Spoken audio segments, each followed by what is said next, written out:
Hey guys, how's it going? Brandon here, and welcome you guys to a brand new series we have on the channel. Welcome to our Pokemon Team Rebuilders. Now, the concept behind these are that I'm going to be giving you guys 3 different teams based off a Elite Four member, a champion, a rival, anything that can come to mind based around this person. We're starting off today with the Sinnoh Elite Four member, Bertha. Now, the 3 different teams are going to widely arrange around 3 different types of aspects. The first is going to be out to all you competitive users. I'm going to be giving you guys a Generation 8 team. The concept behind this for me was that if one of the aspects of Sword and Shield that they introduced in the Battle Tower at the end of the game was that if you could battle old rivals and old Elite Four members and champions, what competitive team would they bring to battle you with?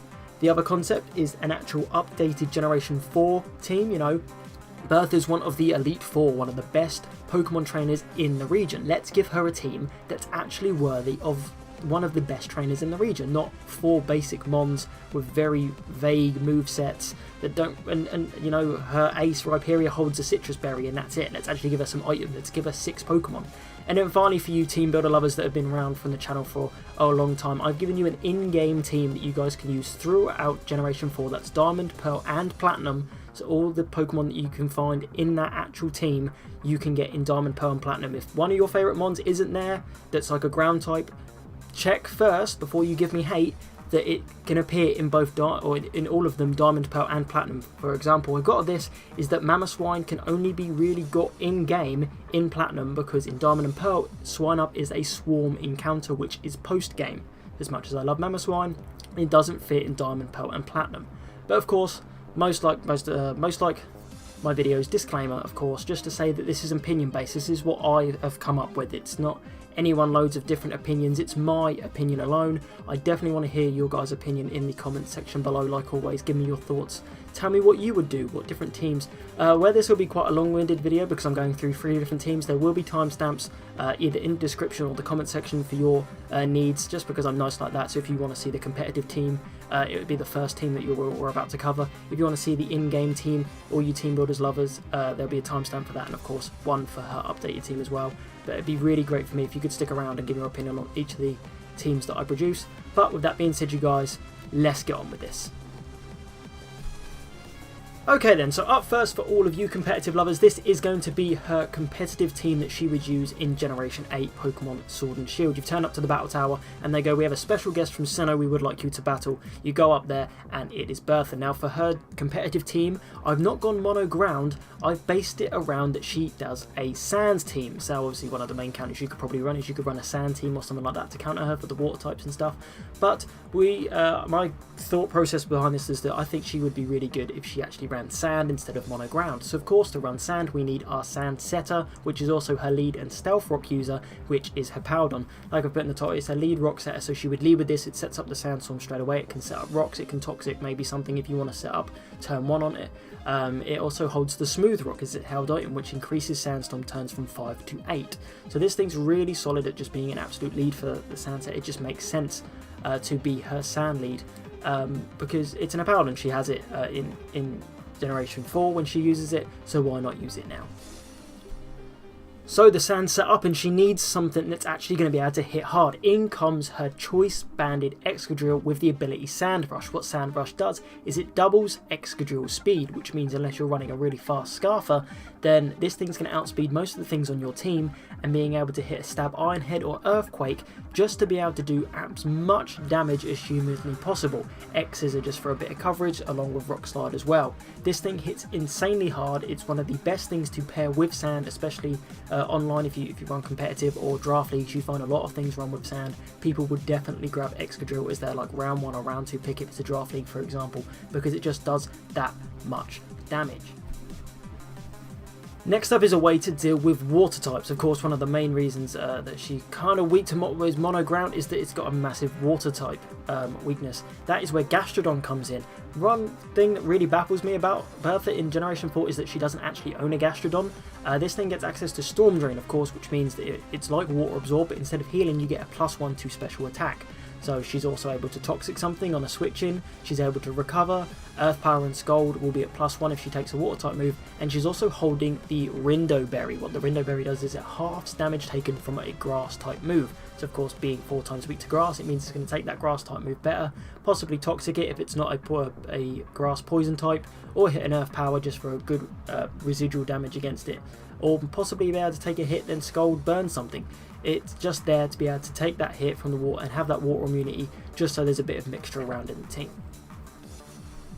Now, with Hippowdon being a sand setter, and that thing might possibly go down after a few turns, I thought there needs to be another way for us to get up sand, and this is obviously where the competitive comes into play and not mono ground. I've actually given her Mega Tyranitar. Now, with the competitive meta, obviously with Sword and Shield being Dynamaxing, I actually went the opposite direction with Dynamaxing being banned mostly in competitive, or like especially with Showdown or the OU tiers and stuff like that.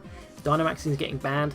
And a lot of people with the national decks coming out are actually going back to Megas, and Mega Evolutions being a thing. So I thought, with this being an aspect, I thought, why not give her Mega Tyranitar? It's one of the best sand setters, again, also alongside Hippowdon, being able to Mega Evolve, not having that ground type, but also that rock type and the dark type just for a bit of coverage, getting that sand back up, so being able to utilise Excadrill as well. With Crunch, Dragon Dance, Earthquake and Stone Edge, also being able to set up DD, this thing is able to take a hit. It is a Mega, it's got like base 140 defense, so it can take a hit, set up a Dragon Dance and start doing a lot of damage to your team. Very solid, of course, as we know Mega Tyranitar is. So the sand's back up, we need some more chip damage done. She's going to bring in her Garchomp. Absolute travesty that you had a ground Elite 4 user and they wasn't allowed to use the best ground type in the game, in my opinion, in Garchomp because of Cynthia and everything up. But this isn't Generation 4, this is Gen 8, it's updated. So we're giving her Garchomp. I didn't give it Sand Veil, I was thinking about it, but considering it's banned in competitive use because of evasion, I was like, no, let's be safe, let's give it Rough Skin, otherwise people might moan.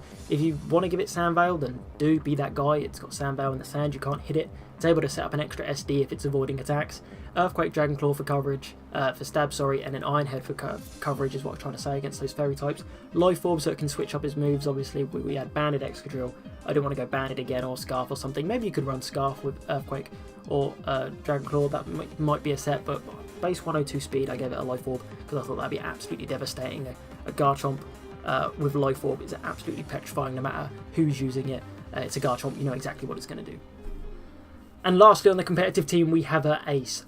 The sand is gone, everything's gone, it's her last ditch effort. What is she going to pull out the bag to try and win this battle? She has a Rock Polish, Weakness Policy, Solid Rock Rhyperior. Solid Rocks means that super effective hits only do 3/4 instead of the 3/4 damage instead of the main full damage that it would do, which means it's more likely to live that super effective hit, meaning the Weakness Policy will pop, get it to +2 attack, the Rock Polish will then get it to +2 speed, it can then run through things with Mega Horn, Earthquake and Stone Edge. Absolutely brutal mon, probably my favourite set to run on this thing if it is competitive, if you are running a Rhyperior in those lower tiers like OUUU.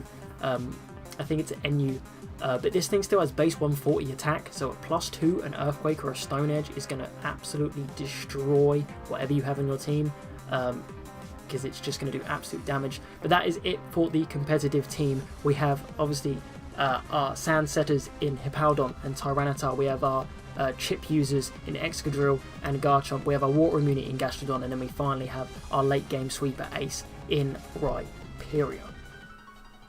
On to team number 2, you guys, and this is the team that I would have given her in the games of Pokemon Diamond, Pearl and Platinum. Now this isn't the in-game team, this is actually the team I would have given her, you know, just to boost her up. You know, we get told that the Elite Four, they're the 4 best in the region alongside the champion. You know, give them 6 Pokemon, give them items, let them be the strong teams they are. I know that it's supposed to be a game for kids and I understand that, and they make it less of a challenge by only giving them 4 Pokemon, but you're going in there with 6 Pokemon.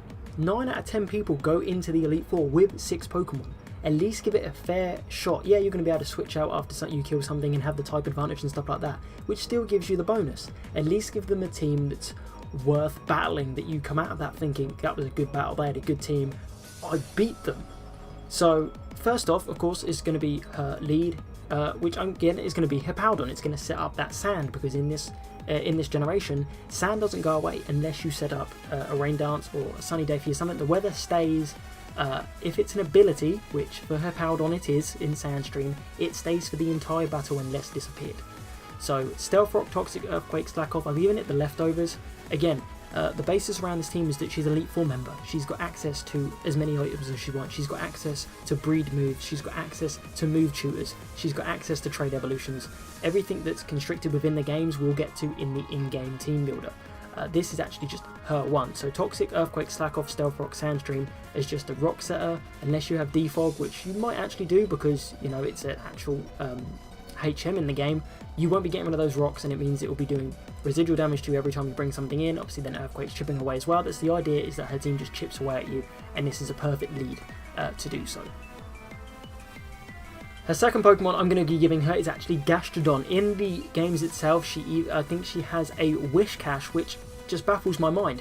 Give her a Gastrodon. Let her show off Generation 4 Pokemon. She's there representing Sinnoh.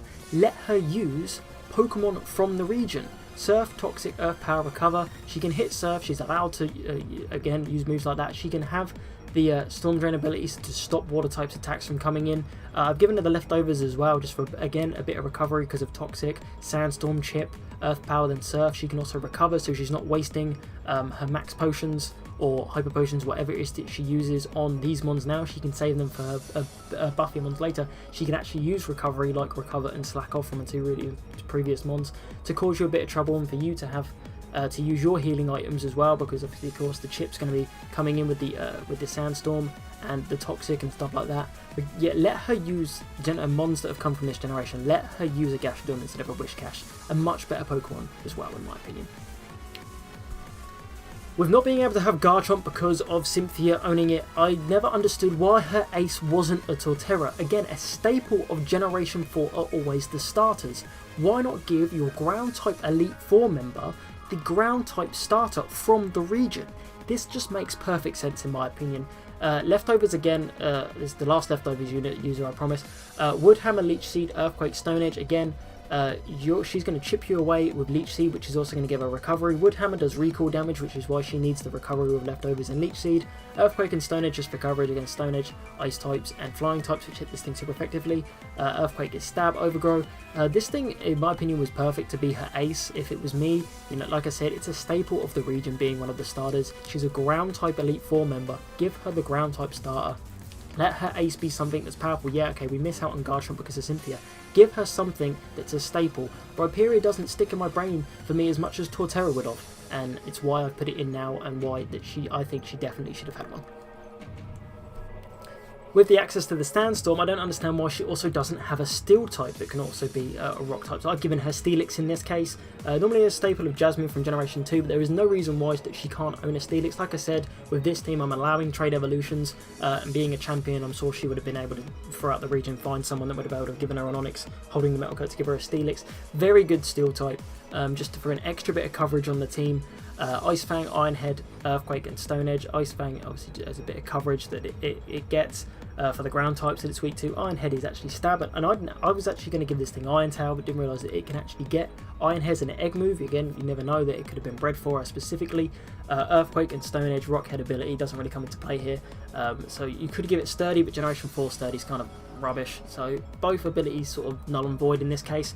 Let it hold the Metal Coat as well. Let her find another one and let it hold it. Let boost up that Iron Head so it does even more damage to you. Just so it has a held item to hold. Give her that Steel type. Since Excadrill isn't around yet, give her that Steel type that also doesn't get affected by the Sandstorm, and let her use this thing well. When I think back of my battles against Bertha, one that specifically comes to mind for me was always her Gliscor. I don't know what it was about it. It's just sort of like, it's one of those mons that was stuck in my mind for me. It was never a Rhyperior that I struggled with. It was always her Gliscor. Maybe as a kid I didn't understand the whole flying aspect of it.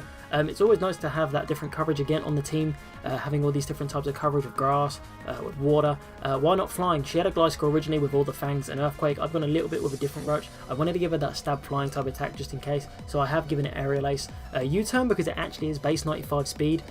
Sand Veil ability as well. It's not banned in-game technically, so you could use it on your Garchomp as well specifically. So if the sand is up, this thing actually can be a really pain in the ass to hit, and it can hit you back because of Aerial Ace not being able to miss. Soft Sound to boost up Earthquake, again it's Stab. U-turn to be able to, just a bit of initiative, make it a little bit more competitive. You know, if you brought this thing, you've brought something in to counter this thing, but it outspeeds and U-turns out into something else, which then counters the thing you've brought in. It just adds that little extra spice to the battle, and I always remember their Gliscor as being quite annoying to begin with. So actually making this thing rather annoying in this aspect would be quite interesting in my opinion. And of course, finally off, I had to give her an ace. Rhyperior, it's a staple of who she is, especially in the game, with the unique move Rock Wrecker coming in as well.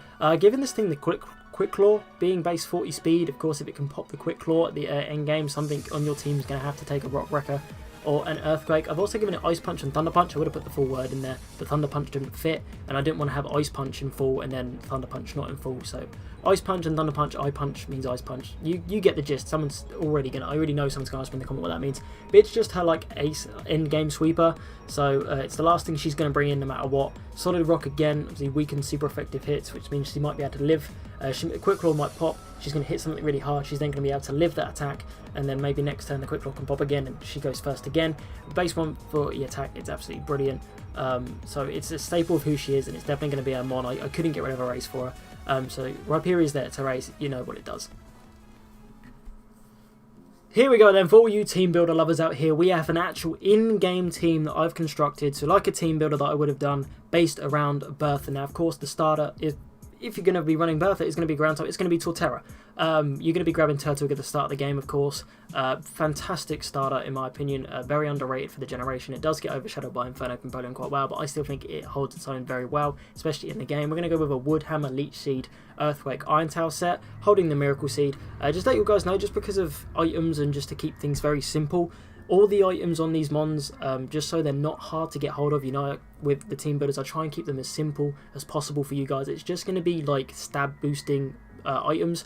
Feel free to change them to whatever you want. I've gone with a Miracle Seed to boost up Wood Hammer. You could go with like a bulky sub seed Giga Drain with the big root if you really wanted to go like out the box for this thing.